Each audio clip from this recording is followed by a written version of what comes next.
The first debit hit my wrist pad before I'd even caught up on sleep. A small chime, too polite for what it meant. I was sitting on the edge of my bunk, boots off, suit peeled halfway down and folded over at the waist. My toes pressed flat into the floor, grateful to breathe and stretch and be something more than a passenger in a pressurized shell. The air in here tasted faintly of algae tank scrub and overheated polymer. The alert blinked pale green. Welcome to Crescent Ridge. Your initial O2 allocation has been processed. At first I smiled. It felt like a good thing. A sign the system saw me, counted me. I tapped it open. Then the scroll started. Line items. Life support processing fee. Oxygen circulation levy. Dome pressure. Calibration. Offset. Partial atmosphere. Surcharge. Anti-static gridding surface usage. Each was small. Together they made something tight cinch under my ribs, the kind of pressure you don't notice until it's already seated deep. I scrolled lower, locker access, shared hydro usage, debriefing SIM credit, even a fee for dome acclimation lighting. I thought of Kira Sung's cheerful wave across the contract overlays, her voice as light as whipped air. Don't worry about the amortization tables. They're modeled against conservative usage. You'll taper down within your first 2 cycles. I believed her. Not because the math made sense, but because it let me believe Dorian, and because I wanted to. That part stung worst. I tried to treat it like a new survey set. Scroll. Tag build a mental stack. I highlighted usage anomalies in my head like mineral faults on a scan route. That was how I'd always kept fear at bay. Reclassify it as data. The list scrolled again, another tiny deduction. O2 flow rebalancing adjustment, minus 0.09 credits. My balance dipped, the number pulsed once in warning orange, then dulled back to indifferent white. I thumbed over to the projection model. It traced a soft green arc over time, clean, quiet, reassuring if you didn't look too closely. A smooth bend back toward solvency, assuming the bonuses landed, the extraction ran clean, and the secondary income stream cleared Earthside review. That last one was still tagged pending manifest. Dorian's name sat beside it like an unopened letter. A knock sounded outside the berth. Not a knock exactly. A knuckle tap against the polymer frame, short and soft. Caro. He was hunched slightly in the doorway, pale light from the hallway sharpening the creases in his face. His slate glowed faintly against one palm. Surveyor Hale, he said without preamble. Orientation metrics show you flagged a discrepancy? I nodded, tried to sit up straighter. Yes, my amortization curves are showing deductions outside the onboarding window. Caro nodded slowly, as if I'd confirmed a fact he already knew. Your Class B permanent, oxygen and water levies trigger at first clearance. He rotated his slate. A copy of my bond flickered up, projected in dull gray. These are standard infrastructures. The system scales as you do. First rotation usually looks steep. I swallowed. And if I fall behind? Caro didn't blink. Contractual clawbacks initiate after 3 missed cycles, then restructuring. If you default, it rolls into kinship liens. Your husband's name is on the trigger clauses. I stared at the projection. It was too clean, too quiet. Caro turned his slate back toward himself, made a small note with his stylus. Your debt isn't unusual, he said, voice low, almost tired. Oxygen costs more than love up here, water more than grief. You'll adjust. Then he walked off, steps soft as static. I sat frozen for a long time. My pad chirped, soft, almost apologetic. Another deduction, a tiny number. Still, it settled under my ribs like altitude, quiet pressure that refused to lift. The number faded, but its weight stayed with me. I sat still long enough that the smart light above my bunk dimmed a notch, reading me as idle.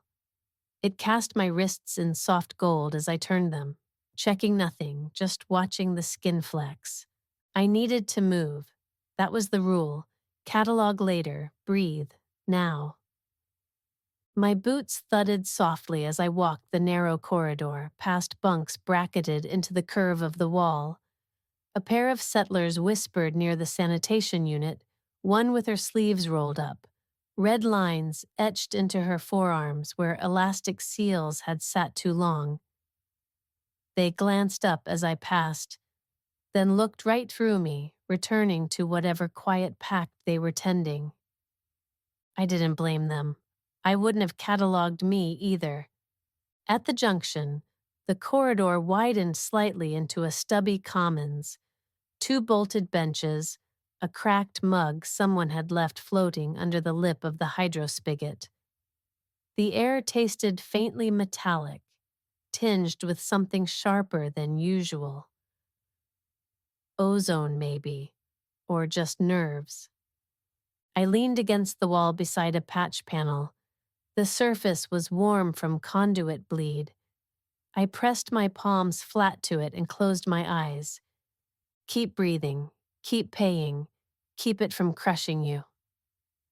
It was a ridiculous mantra, but I said it anyway, quietly, just to hear something real inside my own helmet.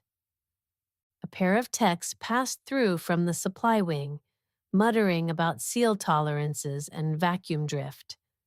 One kicked the base of a crate and laughed, but the sound died quickly, swallowed by foam and polymer. I pushed off the wall and turned left, heading toward the crawler bay. If I couldn't fix the finances, I could at least prove my worth, find something worth selling, find something they couldn't ignore. I pulled up the assignment queue on my wrist pad. The display stuttered a moment before stabilizing, another tell that the dome's systems were aging faster than advertised. My name was still locked in as provisional. No yield yet. Just the placeholder entries that said, promise pending. Past the crawlway divider, the hall narrowed again, walls boxed in by stacked crates of nutrient gel and vacuum-sealed algae stock. I caught the sharp tang of methyl stabilizers in the air and ducked instinctively as a drone zipped past overhead, blinking a lazy blue as it scanned inventory. When I reached the observation vestibule, I hesitated. The dome's outer viewport curved across the wall ahead, its glass smudged slightly where someone had pressed a forehead against it too long. Beyond it, gray, dust, distant towers just barely lit by perimeter strobes. The crawl field where I'd be deploying scanners soon. But here, inside, a small vending kiosk sat in the corner, cheerful as a bruise. Cartoon mascots posed beside pre-packed protein bricks and mugs with slogans in chipping paint. Luna, where tomorrow grows. I stared at the line until it blurred. Then I turned and walked back toward my bunk, forcing myself not to look at the deduction summary still scrolling across my screen.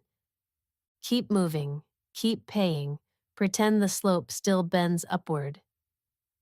The outer lock hissed behind me, a long exhale into nothing. I stepped out and down, boots catching the lip of the gridding ramp, before settling into the surface dust. The regolith clung in dry fans to my ankles, rising in loose arcs before drifting back down with the slow grace of powdered ash. Even the sound of my footfalls had a delayed quality, like they were happening inside someone else's helmet half a second behind me. I paused and drew a breath. The dome loomed behind me, pale and pitted, where age had dulled its outer sheeting. Around it, the ridge fell into a gentle depression, one edge scored by rover treads, and the dull remains of a collapsed sensor array. Past that, there was only distance, flat gray stretch, broken now and then by scatter fields, and old staking flags bleached almost white. I lowered my calibrator case onto the surface and crouched beside it, pulling each tool free with slow, deliberate care. The motion helped. Cataloging helped. I could almost believe I was just running an Earthside field test again, the kind I used to ace back when school still felt like forward motion. The crawler beeped behind me, waiting. I slotted the calibration pins into the first point, tapped the casing twice. A polite chirp signaled contact. The screen pulsed, weak signal, trace volatiles, shallow heat signatures. Nothing to celebrate, nothing disqualifying. I kept going. 3 plots in, my gloved fingers ached from fine adjustments. My legs burned where the suit resisted full crouch. Dust clung to my knees like regret. Each point offered only the same, low helium hinting, no signature isotopes. Some faint thorium scatter that wouldn't move the bonus's needle. I paused with my finger still on the pin assembly. My chest rose and fell in slow mechanical rhythm. I listened to it. The breath valve click, the filtered rush, the way my heart pulsed hard against the collar of the suit. Inside, my wrist pad flickered gently. Data loading. One soft column after another, filling in, then waiting. My eyes drifted past it, toward the curve of the crater edge. There was nothing beautiful about this view.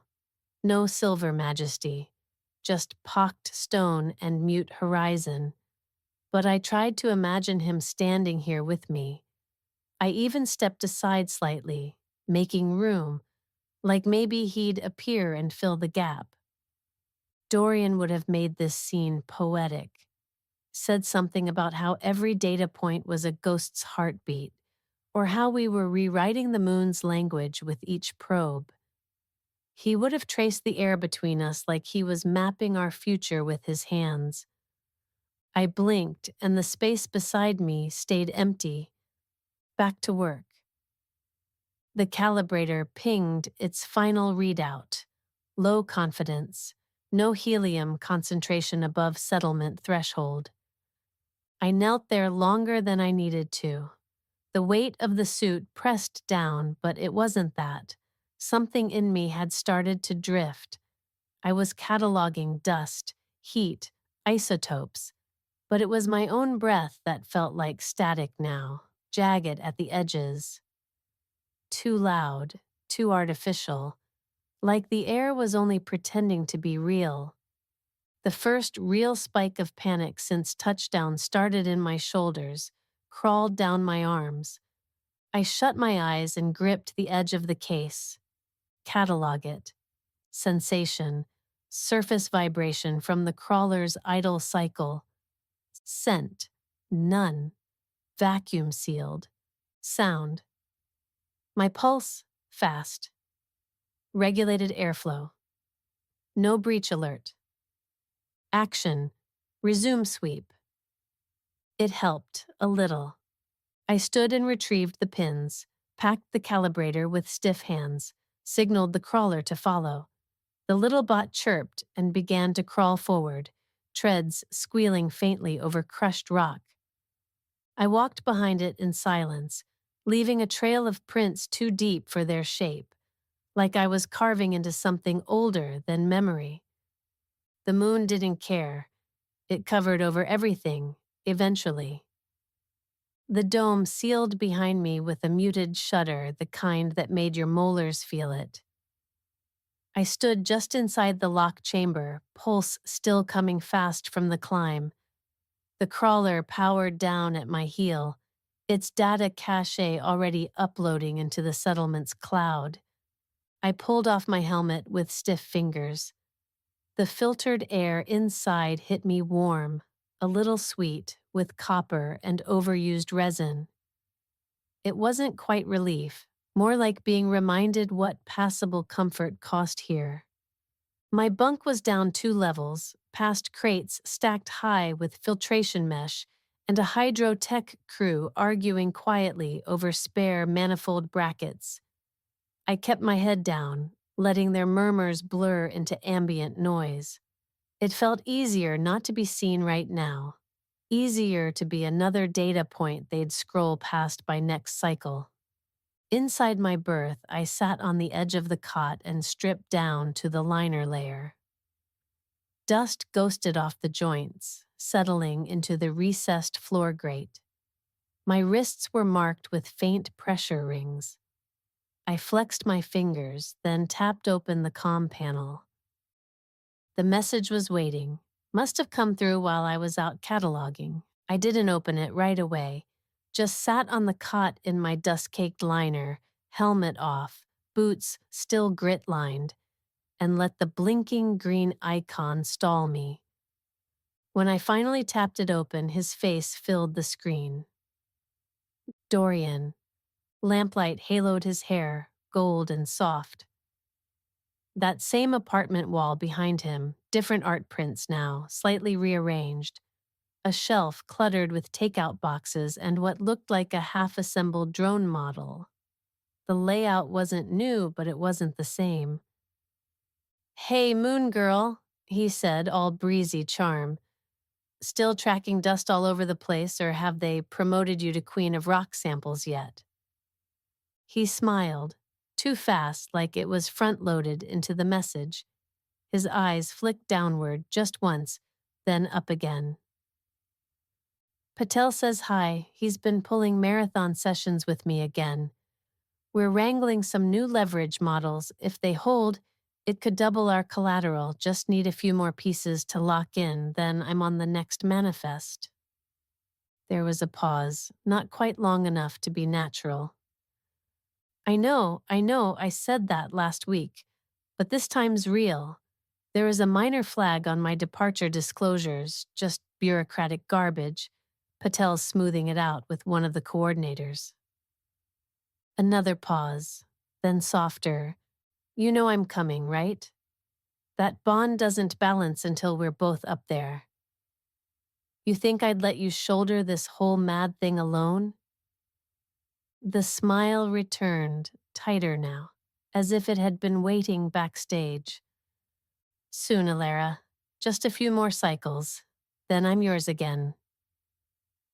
He lifted a hand. A wave, maybe, but it cut off mid-motion. The message stuttered and ended with a soft pop of static. My finger hovered on the blank screen, pressed lightly against his last expression. Not smiling, not frowning either. Something suspended. Outside, the dome lights flickered to their false night hue, soft blue like dusk that had never known a sun. I sat in the glow of the dead screen and whispered, "Next cycle. Just hold until next cycle." But the pad didn't answer. My wrist pad buzzed just as I was peeling back a rehydrated protein wrap. I tapped it without thinking. Advanced Hydro Reserve Maintenance Fee, negative 1.72 credits. I stared at the line. It flickered once, processed with a faint chime, then stitched itself into my amortization curve like grit behind a bandage. It didn't make sense. I hadn't pulled anything from the reserve. I hadn't even flushed my suit yet. Another buzz. Projected solvency window adjusted. Minus 9.2 days. I stood, The protein wrap hit the cot beside me, forgotten. I didn't even bother sealing my jacket, just moved. Out the door, past the hydrotechs who barely glanced up, past the half-lit corridor with its peeling survey posters and idle maintenance drones. The admin corridor tightened the farther I went. Narrower walls, less chatter. Like the base knew what waited at the end. Joan Cassell's office had always felt cramped, but now it seemed airless. Her desk was cluttered with calibration kits, sealed broth packets, and a stack of flagged contract slates. She didn't look up as I entered. "Don't tell me," she said, voice dry. "Hydro reserve fees triggered." I stopped in front of her desk, fingers balled into fists. "I didn't request any additional draws. I haven't even run a thermal cycle since my last rotation." Joan finally glanced up.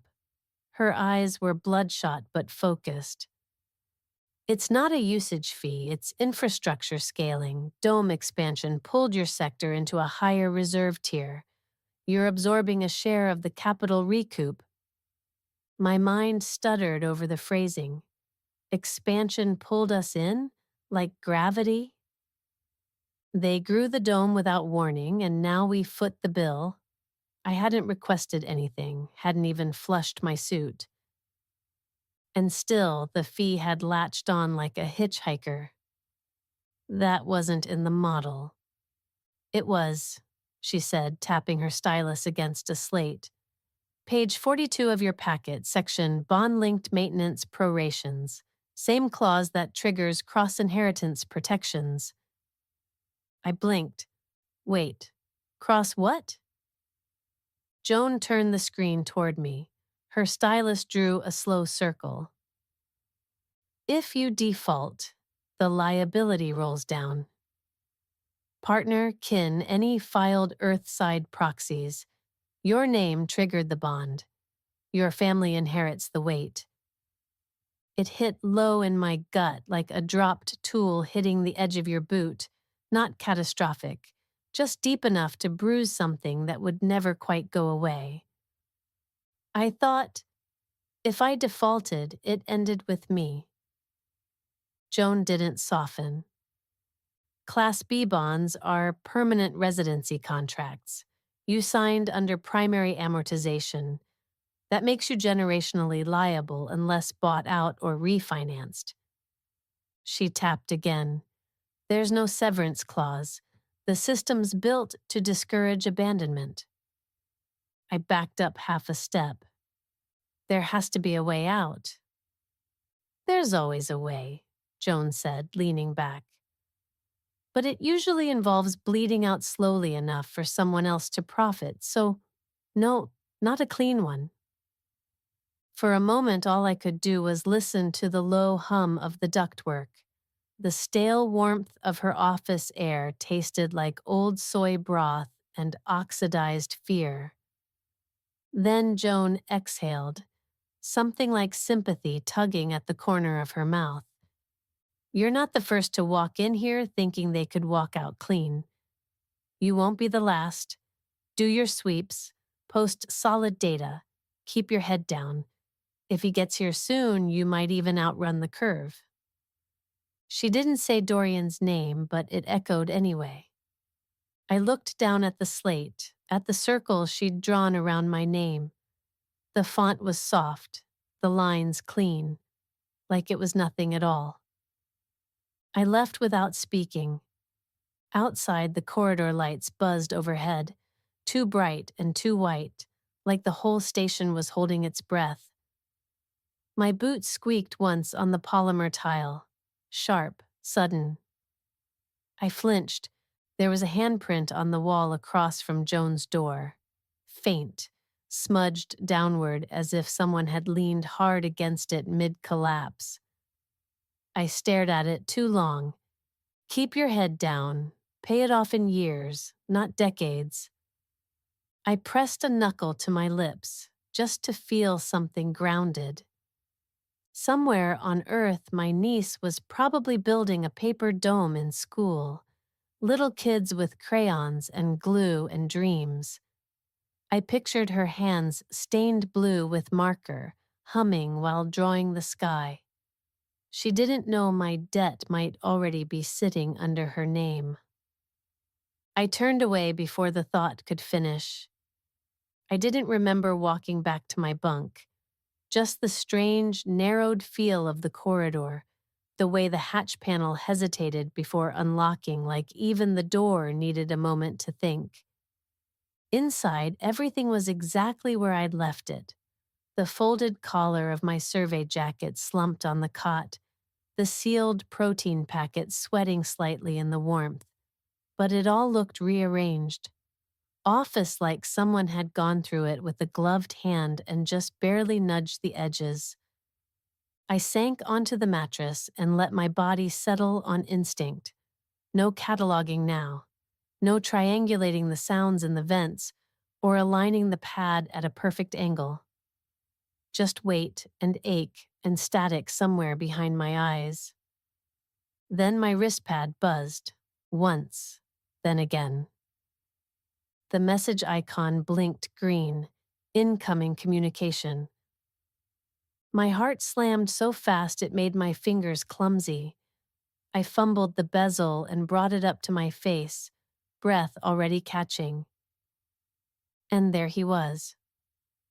Dorian's smile hit before the sound did.